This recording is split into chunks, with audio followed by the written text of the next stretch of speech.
গত এক সপ্তাহ আগে সেনাপতিকে পাঠিয়েছিলাম হরিণ শিকার করার জন্য, তবে সেনাপতি এখনো ফিরে আসছে না। তবে কি কোনো সমস্যা হয়ে গেল এখন আমি কিছুই বুঝতে পারছি না। না হুজুর, কাকু হুজুর, আপনার সেনাপতি মহাশয়রা দেখলাম বউ নিয়ে আইতাছে বিয়ে কইরা। কি বললেন বাবা? সেনাপতি সাহেব বিয়ে করে বউ নিয়ে আসতেছে? একথা শুনে সেনাপতিকে পাঠিয়েছিলাম আমি হরিণ শিকার করার জন্য, আর সেনাপতি নিয়ে আসছে বউ। একথা আমি সহ্য করতে পারছি না। কি বলেন মহারাজ? আমি নিয়ে আসতেছি, আপনার বিশ্বাস না হলে আমি পাঠাই দিতেছি। যদি সত্যি না হয় তাহলে যে আপনার গদ্দান যাবে তাকে আপনি বুঝতে পারছেন। আচ্ছা ঠিক আছে, আমি গিয়ে পাঠাচ্ছি, তারপর দেখেন। সেনাপতিকে পাঠিয়েছিলাম আমি হরিণ শিকার করার জন্য, আজ এক সপ্তাহ জায়গায় 10 দিন অতিবাহিত হয়ে গেল, সেনাপতি এখনো ফিরে আসছে না। আর আমার বাতিস্ফূর্ত বলল ও নাকি এক হরিণ শিকার না করেই এক সুন্দরী নারীকেই অহন করে নিয়ে এসেছে। আমি কিছুতেই সহ্য করতে পারছি না।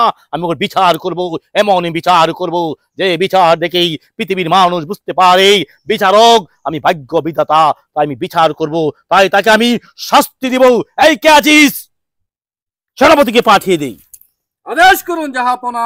আপনি আমাকে ডেকেছেন মহারাজ? সেনাপতি সাহেব, আপনাকে আমি পাঠিয়েছিলাম হরিণ শিকার করার জন্য, তারপর আপনি নাকি হরিণ শিকার না করেই আপনি এক সুন্দরী নারীকেই অপহরণ করে নিয়ে এসেছেন। আমার বাতিস্ফূর্ত বলেছে। ঠিকই বলেছে মহারাজ। এমন এক সুন্দরী নারী, আমি জঙ্গলে গিয়েছিলাম হরিণ শিকার করতে। হরিণ শিকার করতে করতে আমার হঠাৎ তৃষ্ণা পেয়ে যায় মহারাজ। আমি তখন চটফট করছি, ক্ষুধার তৃষ্ণার জ্বালায় যখন চটফট করছি, হঠাৎ দেখি একটা প্রদীপ। সেই প্রদীপের কাছে যাওয়ার পরে আপনি তারপর নারী রূপে পড়ে গেলেন। না না না মহারাজ, আপনি আমাকে এরকম চরিত্রের কথা মনে করলেন? আপনার চরিত্র খারাপ হতে পারে, আমার চরিত্র ফুলের মতন পবিত্র মহারাজ। কি বললেন সেনাপতি মহাশয়? আপনি আমার চরিত্র নিয়ে কথা বলছেন? না, আপনার চরিত্র ভালো আছে মহারাজ।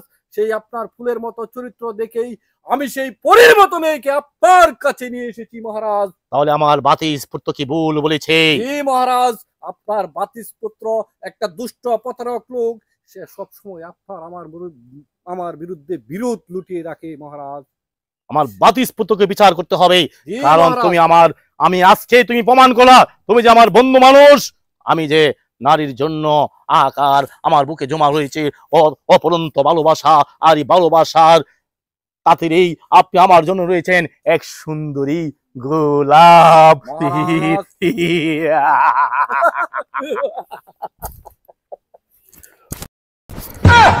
আজকে থেকে আপনি শুধু আমার বন্ধু না, আপনি হয়েছেন এই বিশাল হীরানগরের আপনি আমার দ্বিতীয় পার্টনার।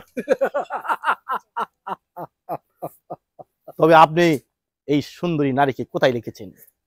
আপনার বাতিদার জন্য আমি এক গহীন অন্ধকার এক কারাগারে রেখে এসেছি মহারাজ।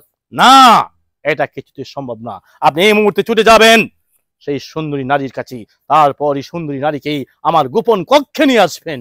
জি মহারাজ, আমি প্রয়োজনে আপনার সিংহাসন কেড়ে নেব, তবু আমি আপনাকে এই মেয়ে দিব মহারাজ। কিন্তু এই কঠিন কাজ আপনি কিভাবে সাধ্য করলেন সেনাপতি সাহেব? আমি একটু শুনতে চাই নিজ কানে। মহারাজ, এত সুন্দর একটা মেয়ে, যে মেয়ে দেখলে মনে করেন আপনি মানুষ পাগল হয়ে যায়।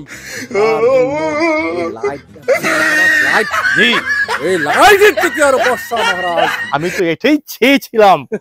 আপনাকে কি বলে ধন্যবাদ দেব? আমি ধন্যবাদ দেওয়ার মতন ভাষা খুঁজে পাচ্ছি না। তাই চলুন এই মুহূর্তে আমরা অন্ধকার কক্ষে চলে যাই। চলুন মহারাজ। তাই চলুন। সুন্দরী নারীর লোভ যৌবন সুধা প্রাণ করব।